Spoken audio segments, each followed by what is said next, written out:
Welcome to the Before Midnight podcast, coming to you from Frankfort, Kentucky. In this podcast, we explore the world of age group triathletes. We'll be looking at the real world challenges of being an amateur multi sport athlete.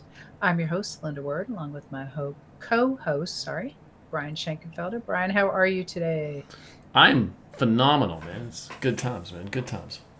The sun is out, right? It That's always good. is. It has been It a is. it's been about a week here since I've seen the sun. Feels like It's at least. lovely. It's a little chilly out, and normally we're Yeah, doing this temperature's still recording cold. when it's dark, so middle of the day today Yep. in the sunshine. It's always good to have some sun. But yes, no, life is good. We last weekend we went to Gatlinburg for a soccer tournament. That was fun. Uh huh. How did it go? It was a mixed bag. The soccer was frustrating. Hmm. They, well, let's just review the weekend. Saturday we get down there, or Friday night we get down there because we have a 8 a.m. Saturday game, which is just horrific. Ouch. I don't know why they make the traveling team play the 8 o'clock game, but it really is just 8 o'clock games are terrible because you have to be there an hour before the game, which means we need to be at the field by like 7:15, which means you have to be up at 6:15. Right. 6:30ish time frame, and my son is not an early morning person at all, so that was fun. But they go to the first game. They won the first game handily. They won like 7-1. It wasn't really very close at all. Domination. The second game they played it. Well, they went out to eat afterwards. Team lunch. That was fun. No, wait, did we? No, we didn't do team lunch. We went and had breakfast. That's right. We went to one of the million pancake places in Gatlinburg. I was going to say, how long was the game? If the game was at 8, yeah, that's Yeah, we were done by lunch. 9. We grabbed some lunch, and then we come back, play a second game. They win that one 2-0, and the problems appeared there where they don't know how to pass in situations to create goal scoring opportunities. There's just too much selfishness in the last 20 yards before a goal. They get the ball Okay. and they don't pass it. It's very frustrating to watch as a coach who sits up top and gets to watch from on high because these were like in stands, so we actually got to sit up pretty high, which is better than Cool. the side of the field. Yeah. It was very frustrating to watch. The kids get excited, especially when they score a goal or two, and now it's like, oh, blood's in the water. We're just going to go for goals, and we're going to stop doing what made us successful. Mm-hmm. But successful Saturday. Then they go out to lunch, team lunch. Yay! They go back to the hotel. They had a nice pool at the hotel. That was fun. They go out and play some basketball, some more fun, and then everybody goes back. We peel off, go downtown, walk around, go to the arcade. I come up clutch again, win a bunch of points. So that allows my son to get some prizes at the arcade. So that was fun. We come back. We come back Sunday. We have like an 11 o'clock game, and they dominated big chunks of the game. I mean, they really did. They controlled the entire game. The other team just weren't dangerous.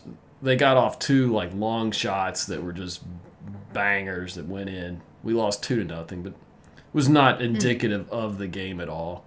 We had so many times we just had the ball on the other side and just think they wouldn't make the pass.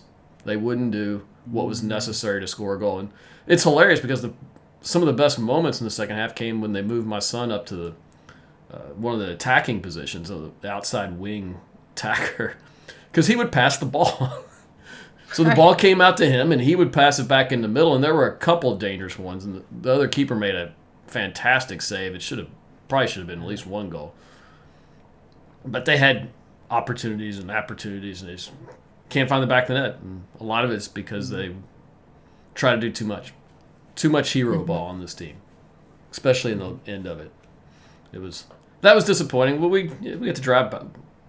No, we didn't really drive back. Right after that, we lost, so we were done. That was the semifinal. We would go to the Apple Barn, which I guess is like an Applebee's kind of place. It's kind of local to Gatlinburg. It was tasty. Of course, they didn't really have anything on the menu that my son would eat, which was disappointing. Your wife brought me Danishes from there that I ended up giving away because I was like, no, they're not on my diet. Um, She did bring. You guys went to Bucky's. we hit Bucky's on the way back, yeah. But we went and hit some miniature golf because you Oh, can't okay. go someplace Well, like because that without playing miniature golf. Come yeah, on. I was gonna say Always fun. But your of course, family, especially. Good God. yeah. My son loves it. Although we got stuck behind a team of like 8. Oh, We like roll in, pull up, and you can see the 8 people go over to the first tee, and you're like, oh my God, this is going to take forever. It did. Fortunately, it was warm. Fortunately, it was sunny. Not all bad. But, but yeah, on the way home, we hit Bucky's. We had quite the weekend adventure. your Good wife times. gave me Danishes because I fed your cats once, um, and then I texted her. I said, "Oh my God, you just gave me cashew crack." So it Yes. was like cashews covered in yeah. So she's like, "Yeah, sorry." It's always It's good. delightful. Yeah. Yeah, My wife is very good at I finding that appreciate it. stuff. Yes, she is. It's her She is. superpower. Yes. Her superpower is feeding people. Yes. uh, Good times. Well, good. Yeah, so it was fun. Awesome. How did you go? How was your week? Was it good? Did you have fun? Life good? It rained a lot. I'm missing mountain biking horribly right now because that's just fun, and I can't do anything else but think about being on the mountain bike when I'm doing it. So it's been kind of a disappointing week as far as weather for that. Yeah, Um, it's gonna be a while for things dry out too. Maybe, yeah, but because I mean it was affecting soccer. I mean my team started practicing this week and the fields were just soggy. We had to like go find like yeah. little patches of dry grass in our field to run and practice. It was terrible. Yeah, I mean, hopefully the sun today, it's very windy today too. So hopefully that'll dry some stuff out for us. And maybe we'll have a hope later on in the week. I was looking at Wednesday might be okay. Maybe Thursday if it stays this way. But no, it was a very, very busy week last week. Work is what it is, and we're kind of getting ready for enrollments for next year. So I have a lot of small preschoolers wandering around. Uh, Checking out the school, which is always fun. It's like, oh gosh, they're so tiny. And then my dog has had to join preschool. I love my dog Teddy, except that Teddy has figured out how to get out of the backyard. And somebody at work has a Ring camera, and I guess we don't have them at our house, but um, apparently, like if you can send out an alert on Ring, so somebody sent out an alert saying, "Is anybody missing a dog?" Okay. And one of my coworkers said, "Hey, is this your dog?" I was like, yes, that is my dog. Where is he? And yeah, he had gotten out of was across the street. So I had to leave work, which is never easy to do. But it's like, okay, guys, I'll be back in 30 minutes. I know right where he is. Hopefully he's still there. And sure enough, he's like, oh. So now he comes to preschool every day. But next week, he will not have to because my husband came home Friday for the last time. He is officially retired. So he says, "Shut up." Until the next time. Till the next time. That's, Well, we've got that's the him all 10th set time I've up. heard that. He turned 66 in February. It is time. It is time. We lucked out Social Security, because he's been working since he was 14. Uh, we're actually gonna he can retire on that, and then come October he can go get another job. When you're 66 in 8 months, I guess you can make money. So anyway, so he's got 8 months to get the 30-year honeydew list done. So Yeah. so now the dog can stay with my husband, so I no longer have to bring him to preschool. Well, that's good. He's enjoyed it, and he did find a hole in the back fence, and he ended up in the neighborhood behind the school. So I did have to go track him down there. So yeah, he's. You would think a 70-pound dog is not going to get out that much, because he's so big. Oh well. No, I mean, it's like any other animal. They just, we'll just walk around. Oh, look, I'll just go here. I've not been here before. Yeah. Hey, look, there's a spot here. I'm bored. I'm going to dig it out. Yeah. Oh, look. It's like I'm on goats. the other side of the fence. Yeah. It's like goats, man. It's like animals are dumb. They just They got nothing I better don't know if to do. they're dumb or they're smart. No, they just don't have anything better to do. So they do what they can to escape whatever confines they're in. He has not eaten his Carhartt bed because I mean he eats beds. Da, da, da, da. Anyway. Well, that's good. At least that has been a problem solved. No, it's a $150 bed. He better not eat the dang thing. But that's why it's $150. He can't eat it. That's the theory, I guess. So that's good. So at least it works. It's not just a marketing ploy. It does work. Anyway, so yeah, it's just been busy week. So, but and next week we start the adult learn to swim class, so that'll be fun. I love doing that. If anybody is in this area in Shelbyville, Frankfort, Louisville area, and wants to learn how to swim, we are offering 4 sessions. And, Yeah. So I'm looking forward to that. That's Yeah, the Adult Learn to Swim is an interesting program. It's under the U.S. Masters Swimming, which is interesting. I assume that the original reason for it was to get people swimming and then getting them into Masters programs, but that hasn't worked at all. Because the people who come really can't swim at all, generally. Yeah, generally. I mean, the people that I work with generally cannot swim at all. I take the chickens that it's enough for them to even walk into the pool area for some of them. Yeah, I mean, a lot of Their them. feet in the water, they are freaking out. But we do have Yeah. other people that just they're like they never learned how to breathe properly. They never, they never learned how to do the strokes properly, and those are more potential masters swimmers. But Right. the main thing is to teach people how to swim so that they don't drown. Yeah, that's become kind of the thing.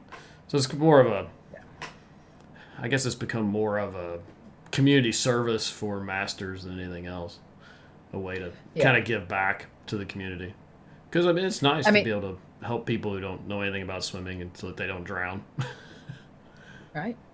Yeah. I mean, I think about, the Red Cross, I guess, used to do the swimming for kids, but they're really, I don't know that there's too many programs out there that are targeted for adults, and this is specifically for adults. A lot of people, it's like, I would love to learn how to swim, but I'm not going to sit there and join a bunch of 8-year-olds. Well, it's just not the kind of opportunities out there. But it's a different teaching too. I mean, teaching adults is different than teaching kids. Yeah, like for sure. The cues and stuff you'll use with kids you wouldn't use with adults. They're not going to work. And usually there's more fear with adults. But generally there's more fear with adults too. You're dealing with more psychological issues than you are physical issues with adults. Yeah, remember I had this girl and she was in her 20s. But she was terrified, and she could put her face in the water, but she wouldn't put her head under. And it took a long time for me to figure out, okay, what is the hiccup here? She could blow bubbles, she could put her face under, but she couldn't put her head under. She refused to dunk, and she couldn't tell me either. And we finally figured out she was afraid of getting water in her ears. Yeah. And I was like, okay, well, you do take a shower, so you know that it's safe to get water in your ears. But what it is you don't like the feeling. You don't know what that's going to feel like. It's going to sound weird. So let's pull your swim cap over your ears. She had a swim cap on. Boom. As soon as we put it over her ears, she went down. Yeah, that's wild. Like, sweet. But it took figuring it out because she couldn't tell me. Sometimes those fears and people feel silly because they feel like it's irrational, but they just don't know what it is. And so to narrow down, okay, where is the hiccup? I had a lady, she couldn't blow bubbles underwater, and we had to back up those steps all the way to blow on your hand so that she could feel the air and eventually get her to blow out. She just couldn't do it. And it's just that deep-seated fears or whatever that gets people stuck. It's interesting. I love doing it. Yeah, because adults are they're different. It's more of a psychological, I think, with them than kids. Because kids generally are like, if they're for swimming lessons, they're generally someone who likes the water to begin with. So they're usually not afraid of the water. And they're not... Kids fear of things like death are just not there. Yeah, they just don't have that permanence or whatever. Yeah, yeah, they're developmental. Adults are finished developing. Yep. So now it's about reprogramming. With adults, it's about reprogramming. Kids, it's about programming, which are different things. Yeah. Yep. Well, that's actually a pretty good segue into what we were going to talk a little bit about this week. Brian decided to go the psychological route this week. Yay. He sent me an article. Triathlon can change your life, but it can't fix it. Yeah. Where did you find that article? I forgot to ask you. Is it an outdoor magazine or triathlete magazine or something like that? I came across it. I thought it was an interesting topic, so I was like, oh, we haven't covered this before. Let's talk about this for a change. It's a change up of pace. Yeah, we've talked about overtraining and stuff like that in the past, I think, but this is sort of a different. Overtraining, happens because you don't rest and you don't really listen to your body. It's like, oh my god, the training plan. It's like, it's okay. You can rest. Or you try to do too much too quickly. Those are usually your injury issues. Yep. But this is more about an exercise addiction. Yes. Where you're basically using exercise instead of dealing with the rest of your life. An escape. Yeah. An escape. Like drinking, alcohol, overeating, other compensatory behaviors, so to speak. Yeah. Yeah. So sort of instead of dealing with bigger problems, you go work out. And they call it negative motivation in the article. And it's like the desire to avoid feeling bad will drive someone to over-exercise. So, yeah, a lot of people, when a stressful day, I'm going to eat cookies because I feel better for a few minutes. Yeah, I mean, what made this a little bit different for me is I understand the idea of the runner's high, so to speak. Some people get a very positive feeling from workouts. Me, I don't. But I know that is a very common thing to many of the athletes I talk to. And I can see how that could create addiction. Because that would be very much like eating a cookie or drinking or whatever is causing you to overdo something. I could see that. I never really looked at it as a way to overcome feelings of fear or incompetence, which is kind of what this article was talking about. It was talking more of, you have failures in other areas of life, and what triathlon gives you is the ability to gives you hyper control over your environment.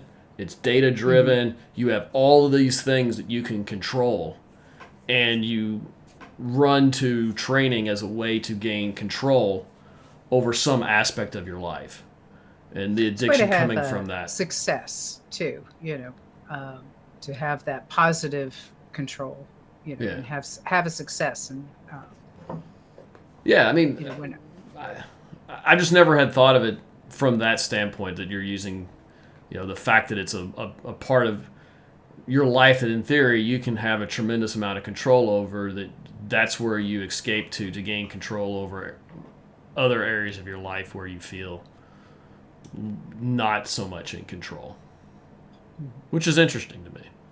So I never thought of it from that angle. I mean, the article goes into, it talks about the negative motivation. Most of us have a positive motivation to exercise. We want to get better at our sport, or we're getting fit, or, whatever. Yeah, you're going to look good in a bikini or a bathing suit, whatever. Yeah. I was going to say, I don't know how you'd look at a bikini, but whatever. Yeah, that probably wouldn't go very well for me. I mean, I don't know. But, the negative motivation is sort of the desire to avoid feeling bad instead of the desire to feel good. It's sort of the opposite motivation when you get into the addiction part. And if it's an addiction, it becomes maladaptive. It interferes with other parts of your life. You start avoiding your family. You start, um, threatening your health. You're doing it so much that you're not giving your body a chance to recover. You end up injured, and you still, figure out another way to exercise. Whereas most people, okay, I'm injured. That stinks. All right, I guess I better rest, or not run anymore on my knee that's killing me. And some people do still struggle with that and take an extra load of Tylenol, but Well, I mean, and that's always the question I have. I mean, as a sport like triathlon is a very encompassing sport. There is a lot of training that's necessary just to be competent, not even excel, just to be competent in the sport. I mean, you're talking about swimming, you're talking about biking, you're talking about running, all of which have different skill sets and all of which need to be trained. So there's going to be a tremendous amount of time put into the sport compared to someone who goes to the gym to lift weights, because that's just something you're only going to be able to do a handful of times a week, just in general. And, now I'm talking about three sports. If you do just two workouts in each sport a week, now you're talking about six workouts. You're talking about 6 out of 7 days of the week in theory. And if you're doing more, you're trying to get better. Now we're talking about maybe three times a week, three workouts in each sport a week. Now we're talking about 9 workouts. There's only 7 days in a week. Now we're talking about doubling up on workouts. right. So we're talking about working out a lot. So it's easy to see if this is something you enjoy, becoming addicted to it in some form or another. Like I said, I can't imagine people getting into the sport and doing it for any length of time without some level of addiction. I guess the question is it healthy addiction or is it a negative addiction? Well, I guess the difference would be is after the race, what happens? Does the person continue? I mean, we talk a lot about off season. Um, Somebody that's addicted to exercise is not going to have an off season. I think would be kind of that difference where um, I think you that's you know probably a good line. Are you willing to take an off mhm, season? Are you willing to back off for 3 months and mhm, reduce your load, reduce how much you do? Instead of doing 3 a week, go to 2 a week. mhm. Can you do that? That's probably good. I like that. Yeah. I mean, do you ever take that break? And I mean, and that's one of the, this article dealt with triathlon, but runners are horrible about that. I mean, as we know, because it's an endless race season. It's an endless season because there's races, oh, there's another race, there's another race, there's Yeah. another race, always, um, and how do you, take a break? Now, I've been in the gym recently, for the last few months, and like there's a guy who's working for a competition, a bodybuilding competition, and he's in there 6 days a week, Yeah. at 4 a.m. Yeah. I mean, But he will also take an off season note yeah. because he knows it's not forever. He just Well, I mean, that's the question: is like, when's the addiction become bad or good? Because there's an addictive element to this. There has to be. I mean, that's the only way you're going to go that to train that much. yeah. What is the addiction? I mean, is it? Am I driven to be better? Am I? Because that's generally something. At least for me, has always been is that mine's continual improvement. I'm kind of a OCD semi perfectionist. So I mean, it's for me. I mean, I'm driven to it, and like, there's been times, not as much anymore, but there's times where you try to push through an injury to try to continue on, so you don't fall back, especially in the middle of training, build up for a major race or something. Is Right. at what point is that going over the line versus just being a normal person living in life? Would be my question. I think there's, there is a fine line. I think for a lot of people as to when it becomes maladaptive, and when it's just part of training and being a competitive athlete. Um, I think that line is, am I willing to take an off season? Do I understand when I'm injured and might need to recover? Um, And one of the things that was brought up in another article I was looking at was people that are addicted tend, and not addicted to exercise. They talk about health, they talk about fitness, they talk about weight management, body image, and stress relief. But those that are not addicted also talk about social reasons. Like I love going in my running group and my biking group and my swimming people, time by themselves. Yeah, I'm like the antisocial one. I really Yeah, I know. work out with anybody else. Well, you get the whole time alone thing, and relaxing. It's like, okay, I get so excited if I've had a long day at work and I get to mountain bike. That's why I'm missing it so much with this weather. But it's not because I want the exercise. It's just I want to do something else that's not work. It's my enjoyment.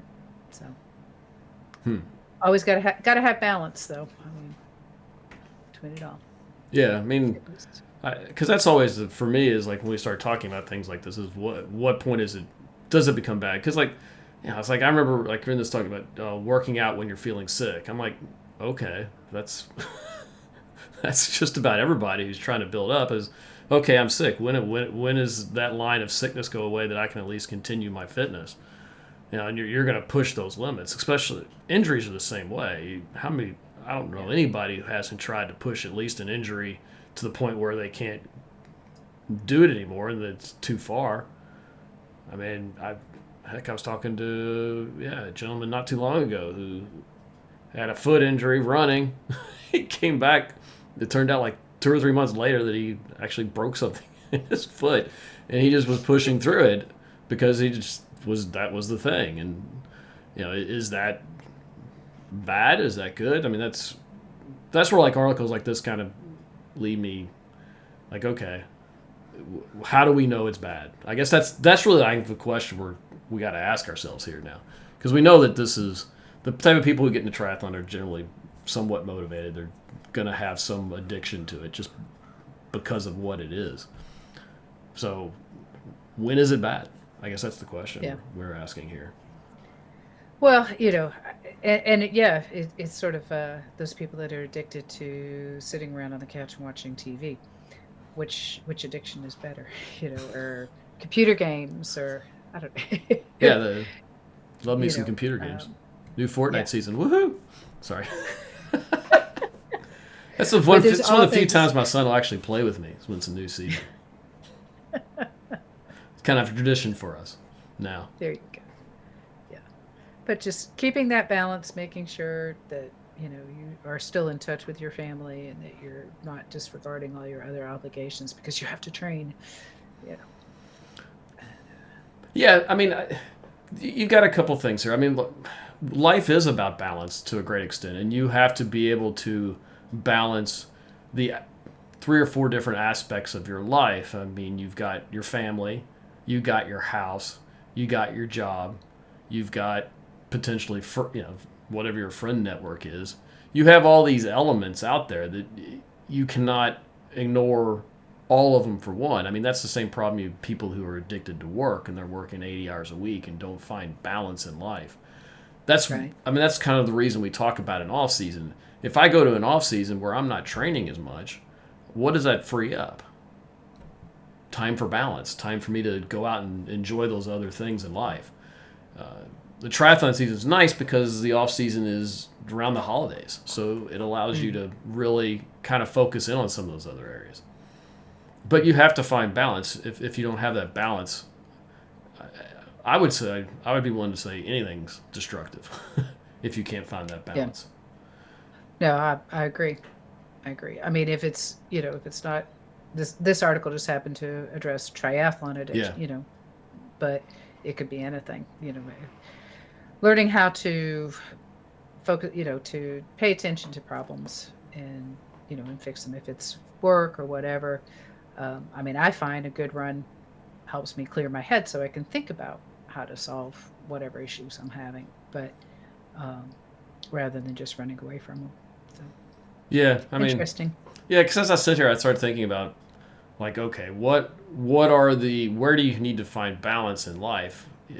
And the reality of it is you've got work, you've got, your interactions with others, be that family, friends, whatever, and then you got yourself, and you need to find balance in those three areas of your life if you're going to be healthy, I think.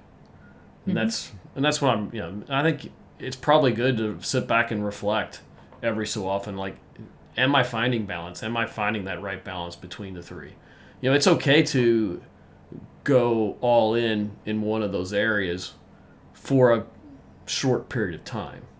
You just can't do it long term, because that's where it becomes destructive.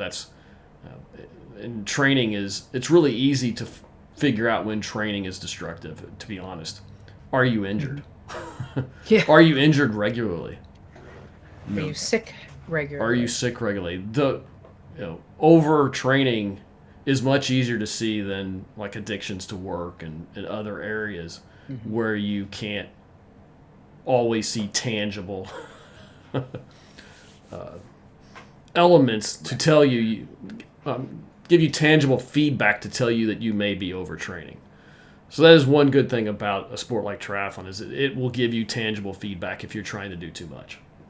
And we as a society are just very, we value people that work too much, especially in the United States. And it's sort of, we value that hard work to the point that it's probably not that healthy. I mean, Americans just don't take the vacations like other countries do. I mean, there's been all kinds of studies. So we talk about balance, but it's really hard to find.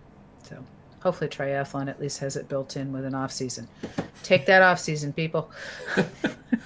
I mean, that's kind of what I take from this is, it's like, how do we combat this? And to me, that's the big thing, is not getting freaked out when you can't do a workout, and having a down season, taking 2 or 3 months of the year where it is the lowest on your priority scale. I mean, that's and really if things are happening in your life where you've got to miss a couple workouts, your wife needs, your spouse needs you to do something or whatever, somebody is sick, or, just pay attention to those other things in your life. It's okay to miss a couple workouts in order to take care of other things in your life. Yeah. It's not going to ruin your season, Generally. Until they kind of stack on each other, you're 2 months in. Nothing. Yeah, and you're sidetracked for months. But that's life. I mean, that's why we're not being paid to race either. That's the part that you got to keep in mind, is that you're not most of us aren't professional triathletes. It's okay if 1 year goes awry. And we just that's that whole balance thing. Is maybe it's not so much balance, maybe it's perspective. That we need to keep things in perspective in life. I mean, that's probably the biggest challenge we have as people, is keeping it in perspective, because, oh my gosh, something happened, I can't train today, or I can't train this week. Well, I'm in the season. So this becomes this huge drama. When you step back and look at the big picture of 20, 30 years, is it a big deal? Probably not. Are you going to remember that 10 years from now? No, most likely not. I mean, unless you broke a bone or something like that. I do remember my broken bones, but but outside of that, I mean, I don't remember everything that went awry in a given year, generally. So, yeah. I mean, I remember, training for Boston, and I got sick and didn't get to do my last long run. And it was like, oh my gosh, I will always remember that, because it ended up being a good thing. I was well rested when I went and qualified. So there you go. It actually worked out really well for me. I was like, okay, not every workout. Yeah, no, I mean, and that's the thing, is it's good to step back every so often and just look at the big picture and not look at don't miss the forest for the individual trees. Yeah. Yep. Step back and check out the whole forest. Cool. Good advice. All righty. Well, if you're looking for a coach to help you manage all of this, your life, we are real athletes with real lives, believe me. You can check us out at go3sport.com. And if you've enjoyed this podcast, tell your friends about it, man. Tell your friends about us. Share it with your friends. Get other people involved.